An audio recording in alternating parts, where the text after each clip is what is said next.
It's your boy Doberg.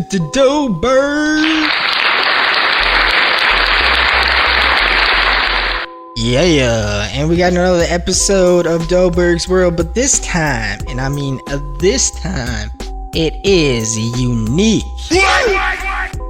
Yes, very unique, because we have an interview, a very first ever interview here on Doberg's World with a very well put together and versatile MC known as Riddler Infinity. Now, before I introduce him to the show, I'm just gonna give you a little background on how we came to know Riddler Infinity and basically some background information on him as well, and then we'll let him introduce himself as well, and we'll just take off from there with the interview. We met Riddler Infinity probably a month or two ago now through networking online here with some other fellow artists on Soundcloud, and we actually did a song together, and it was very interesting because your boy Doberg was a little tipsy. A little tipsy, and essentially I just kind of freestyled on a verse basically, and it was more like talking to Satan stuff, and I believe the track is called Roadkill, and you can go ahead and check it out. The links will be in the descriptions below this video as well to Riddler's SoundCloud, which I highly recommend you go and check out. The track Roadkill by Riddler Infinity featuring your boy Doberg is on there. That song is awesome. And without further ado, let's begin the interview. Recording. Alright, so welcome to the show.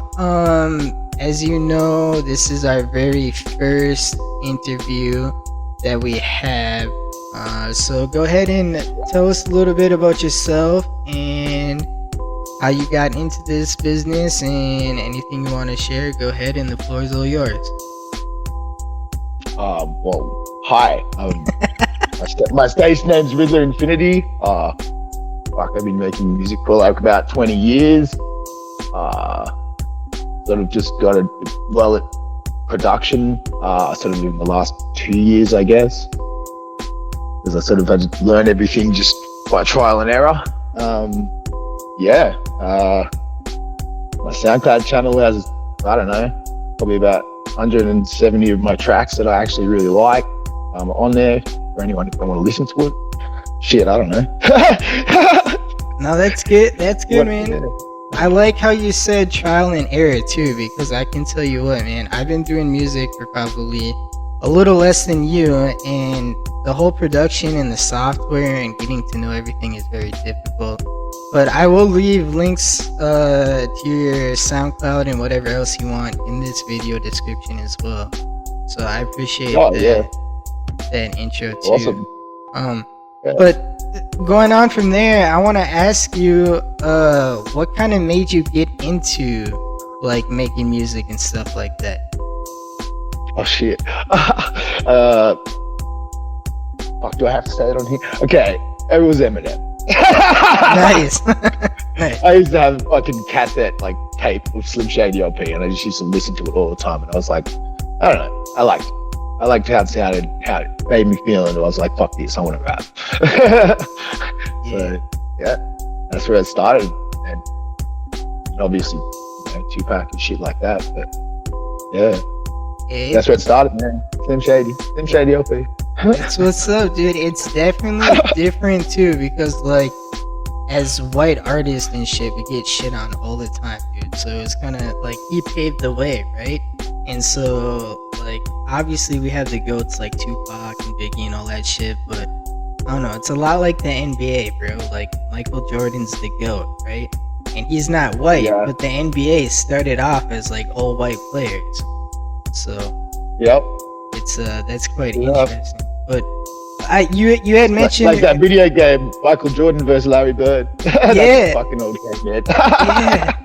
Yeah, exactly. But moving on to the next question I wanted to ask you was, you had mentioned on SoundCloud you have a lot of works that you like and stuff. Is there one that you have as like your favorite?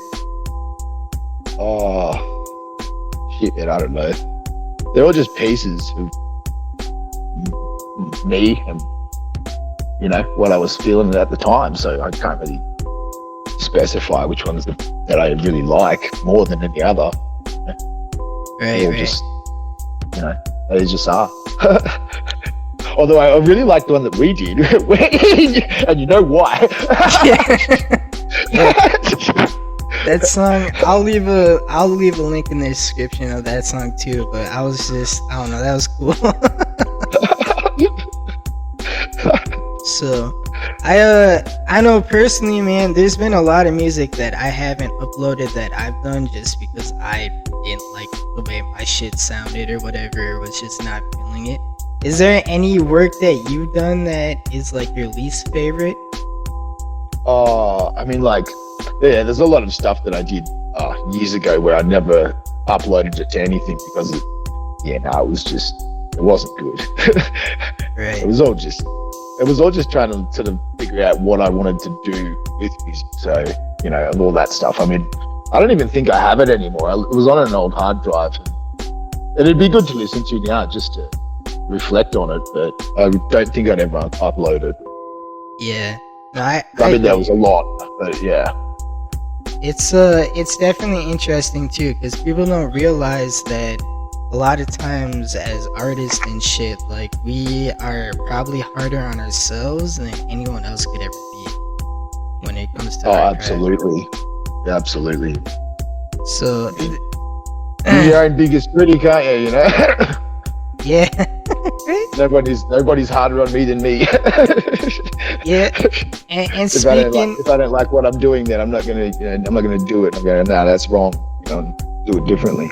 Right. I remember too when I was first doing, like, getting serious about this stuff. They're like, I had a few mentors. I got lucky with mentors. I'm a huge fan of mentoring, and I think people should have them. But I remember it was always told to me that in the beginning it's quantity over quality, just so you can get your shit out there, because eventually things will fall into place by accident, even though it's not. I don't think really that's right. What? I think you should always put 100 into everything that you do. Like, if you're going to release it. Right. It shouldn't just be quantity, because then people are going to hear it and get the wrong idea. You know. Right. They might hear like one song of yours that's trash and go, "This guy sucks." You know, like. But where do you? They might not give you a chance to hear anymore. Where do you find that fine line though of, like, perfectionism and just getting that shit out there? You know what I mean? Like, that was my difficulty too, because I was always about quantity, but then I would sit on one track for like a month and be like, nah, bro, every time I hear this, it's fucking trash. And then I'd find garbage out of garbage, you know? Yeah, but I don't think it's really about perfectionism. It's just,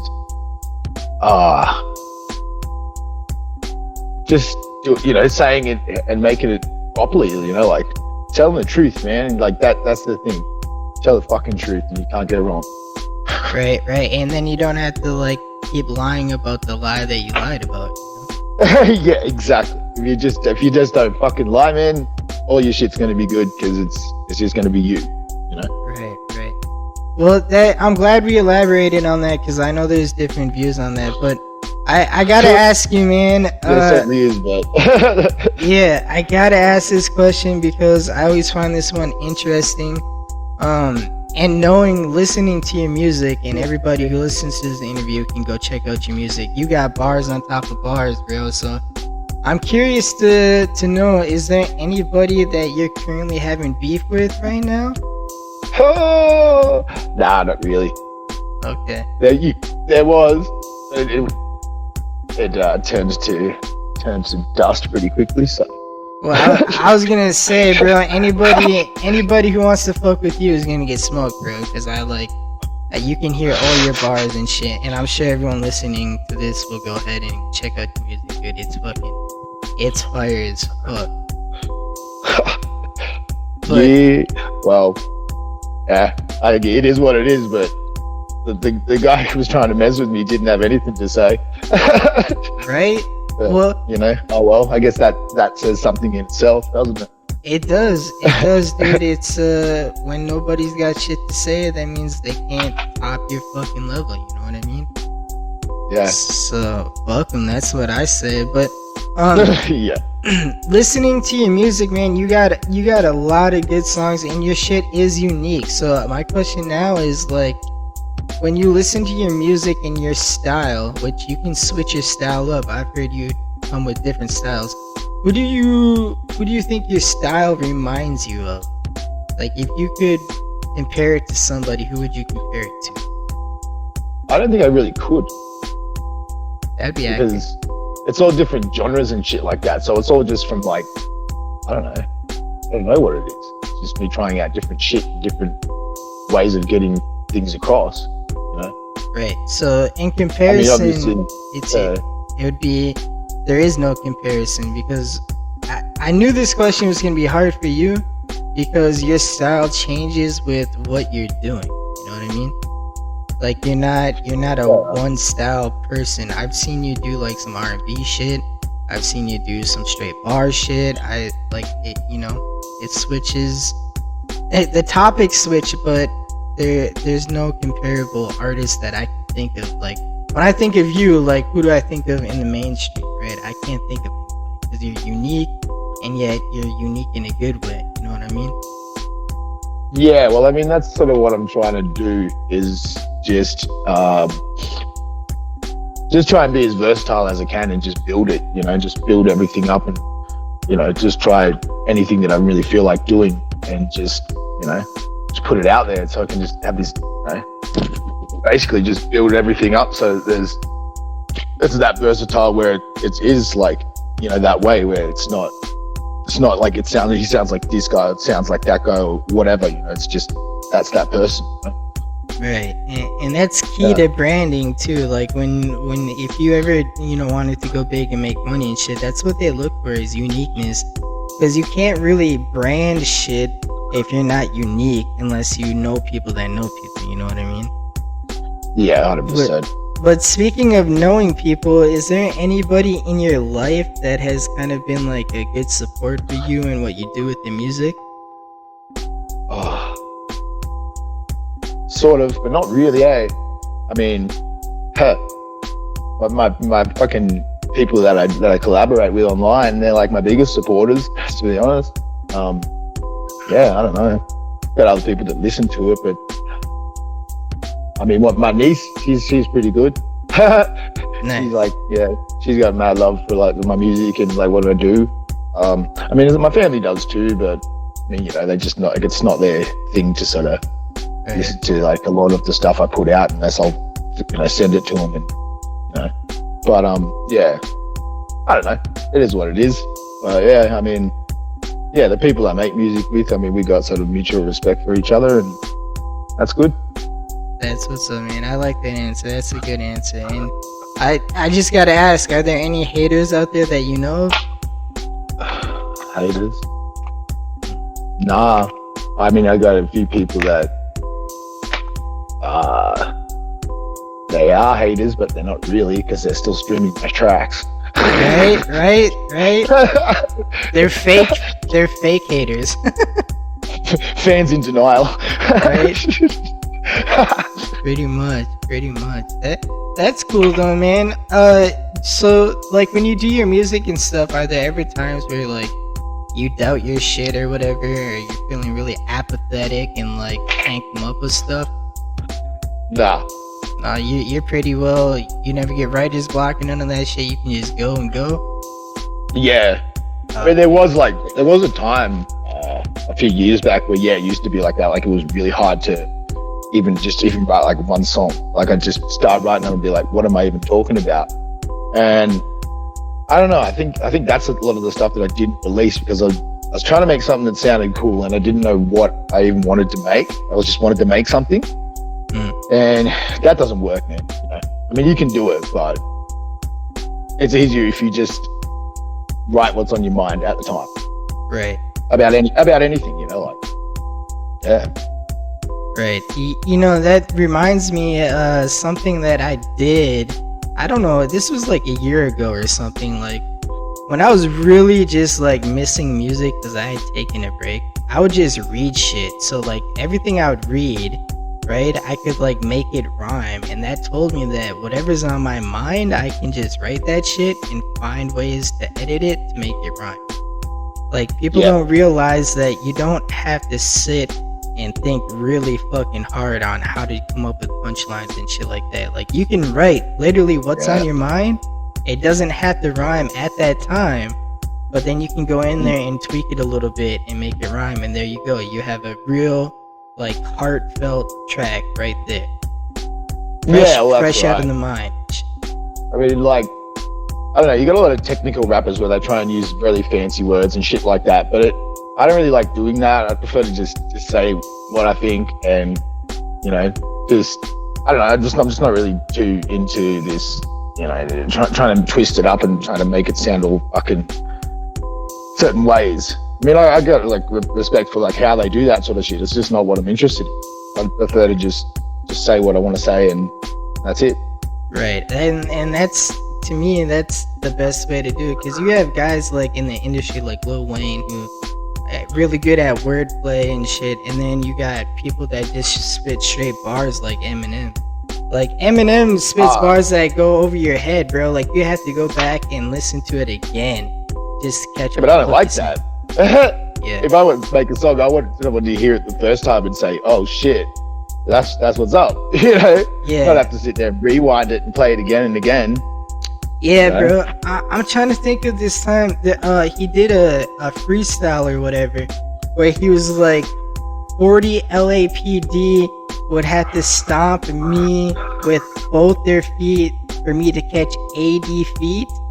Like 80 feet, right? And then you get it 80 feet. Yeah, I get it, yeah. I was like, bro. That's a type bar. Yeah, that shit was crazy, but I get that. So, moving on from that though, like, he's quite clever. He's very clever, yeah, very clever. Yeah. But just to wrap it up here and stuff and shit like that, like when you're doing music, is there a legacy you wish to leave behind? Like if you could leave if you were to pass away tomorrow, God forbid, like would there be a legacy that you would want left behind with your music? What would you want people to know? I don't know, man. I mean, to be honest, the best thing about all of the music I've done is that when I'm not here, my son can listen to it all, I mean, my son's nearly 14, so I don't know, there's a lot of my music where it's not really age appropriate for him, but when he's older, I mean, if he ever wants to hear me, he's got all this fucking music, Right, and that's awesome, dude. So the legacy is to leave behind good music for your son to hear as he gets older, and he'll have that forever. That's awesome, bro. Yeah. I haven't got much fucking much footage of my dad. I mean, he's not alive, but so I mean, this is better because it's just audio, Yeah, music's awesome, man. For real, it's a drug, and like your memories can live on forever, and it's something to go back to, and each song tells an emotional story that you're feeling at that time, even if it's just anger or if it's just like feeling like a party mood, that's awesome, man. Yeah, fucking yep. So exactly speaking of that, just to end it up here real quick, because the time constraints and stuff, is there anything else that you want people to know? Do you have any new projects coming out or anything like that? I'm always just working on music, man. I mean, shit, like it's been like about 12 days since I made anything new. But I'm working on this collaboration at the moment. I've just got to mix it, so I'll be uploading that today. Oh, today, sweet. You got a name for it, or do we have to wait? It's called Silly Boy. Oh, nice. Yeah. So I've got like all the shit, like all the files from the other guys. They just sent me back their vocal stems, and I'm just gonna mix them up and chuck it on Soundcloud. Sounds good, man. Well, I'm sure I know I'll definitely check it out as soon as I see it up on there. And there you have it. That concludes our very first ever interview on Doberg's World with none other than one of the greater, underrated, and underground MCs, Riddler Infinity. Make sure you check the description of this video and go to his SoundCloud link and show the man some love. And without further ado, I shall leave you with a little sample of some of the music that you guys have come to know and love, and I encourage you guys to stay tuned until the next episode of Doberg's World.